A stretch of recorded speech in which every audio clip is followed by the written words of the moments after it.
Hello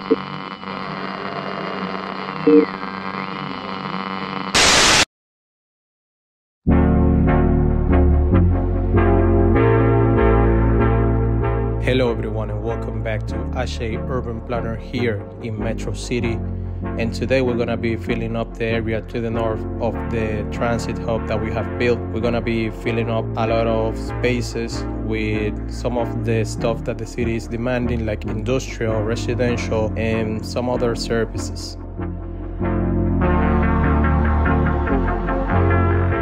Right before we start, I want to thank all of you for being part of this community, for subscribing to the channel. We are not that much, but it means a lot for me that we are already at 100.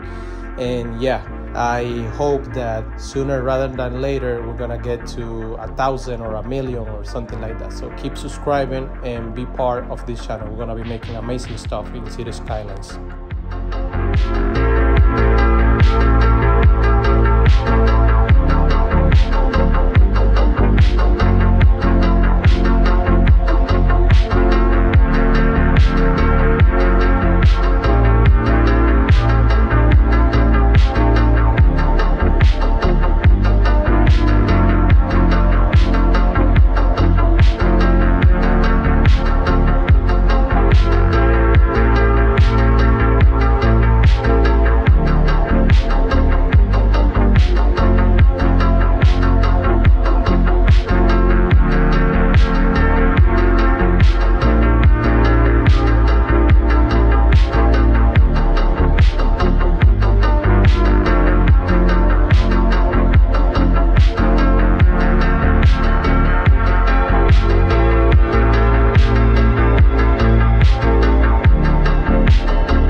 Alright, for this episode, my main goal was to fulfill this huge portion of land that we have in the north of the transit hub, in between the hub and the wall.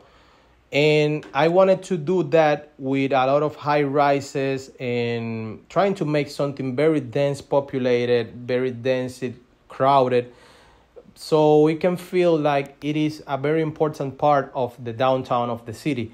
And since I didn't have any huge approach for doing that, I was hopping back and forth into some different projects because the city had its needs. and I had to be continuing fulfilling these needs so we don't get a lot of abandoned buildings. The first need that the city had was to drag more consumers or clients for this landmark, for these stores that we have in the city. So I started this project that is an amusement park.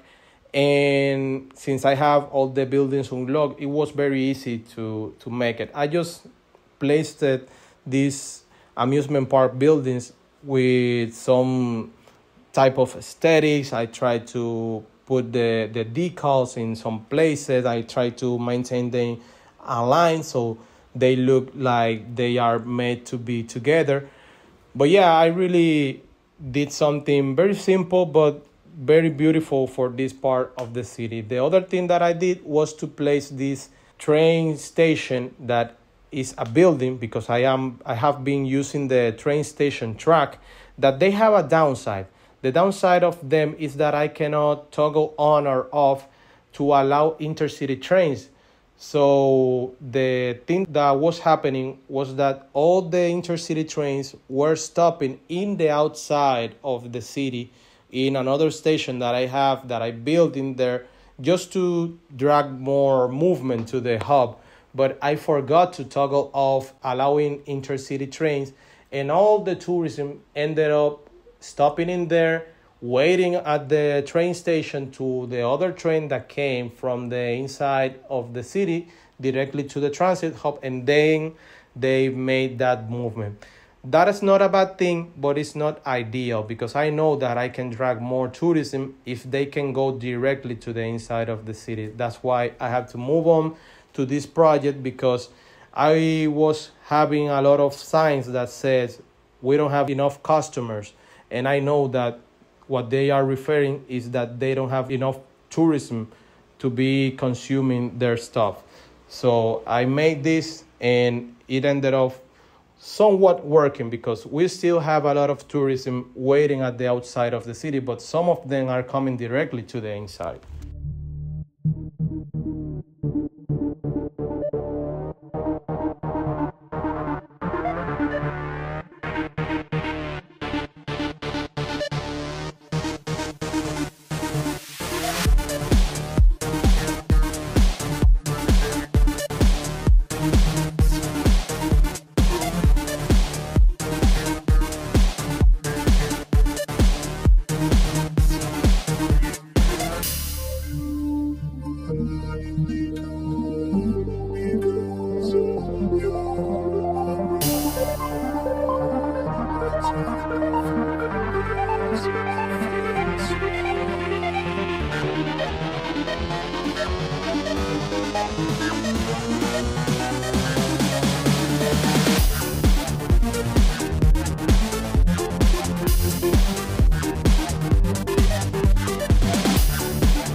In the previous episode, you saw me building a very beautiful and small industrial zone that I knew that sooner rather than later I was going to have to expand it and maybe to another part of the city. And in this episode, the demand for industrial was so high that I had to move on from the actual project to build this industrial zone because I am taking good care of our profit.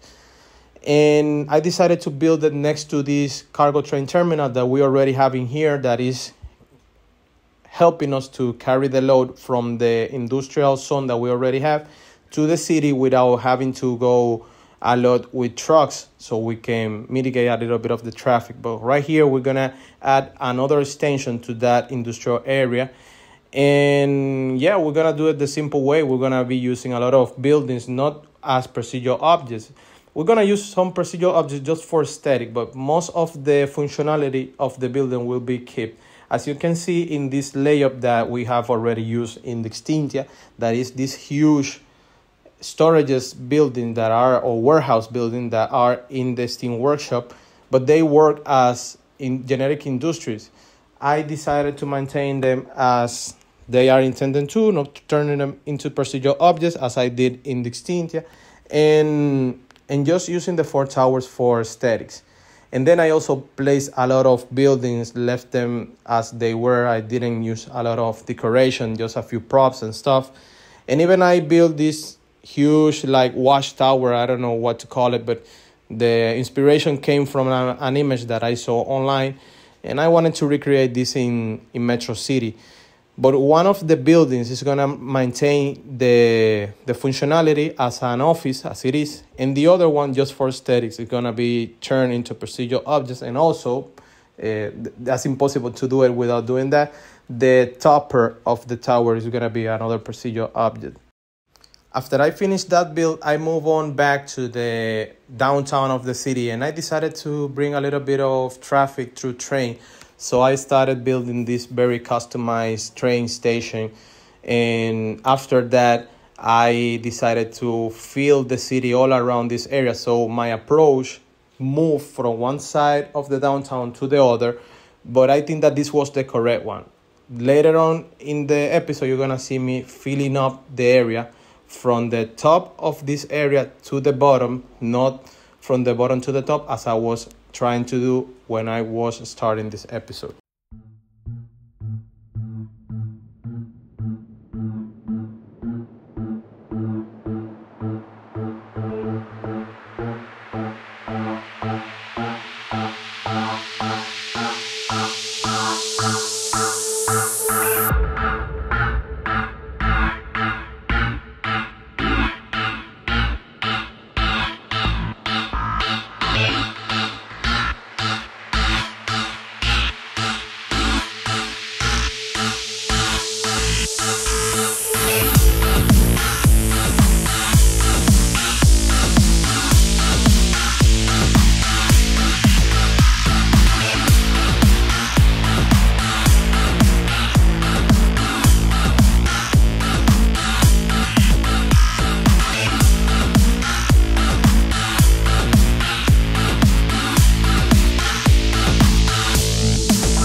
All right, here at the north side of the downtown area, we have a lot of stuff happening, and we had to go one by one.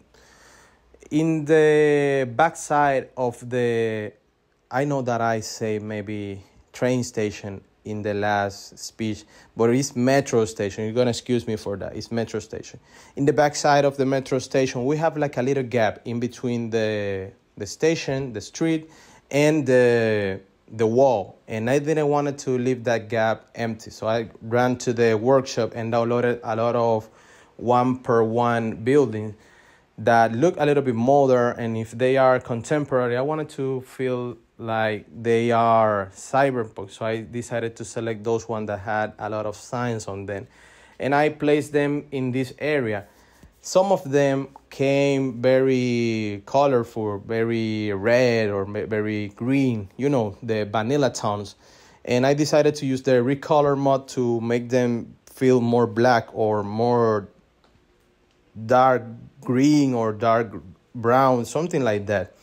And I really like that aesthetic. That's why I decided to maintain this color palette in this area.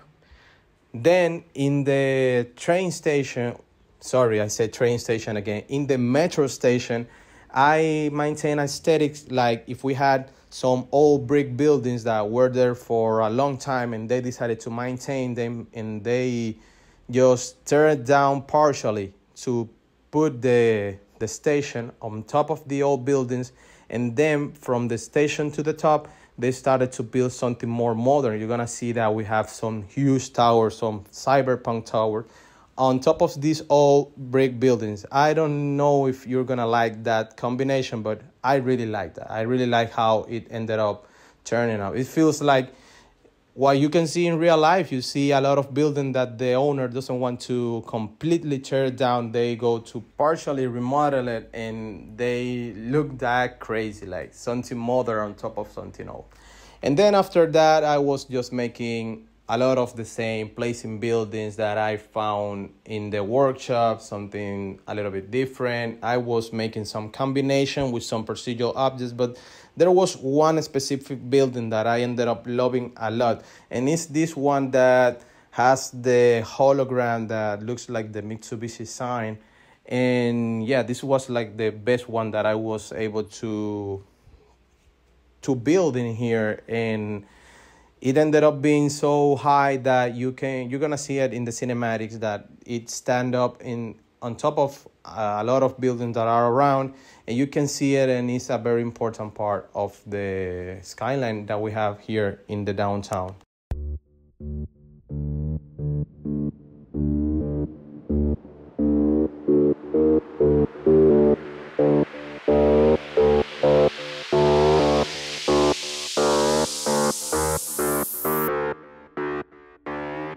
All right, everyone, here we are at the final part of the episode. And yeah, I know that I was just placing some random buildings that I found in the workshop in this chunk of land, but I had to do it because I really wanted to have like a very detailed and finished skyline that we can see from the outside and maybe think, yeah, I would like to live in there, but I need to work hard to go and get there.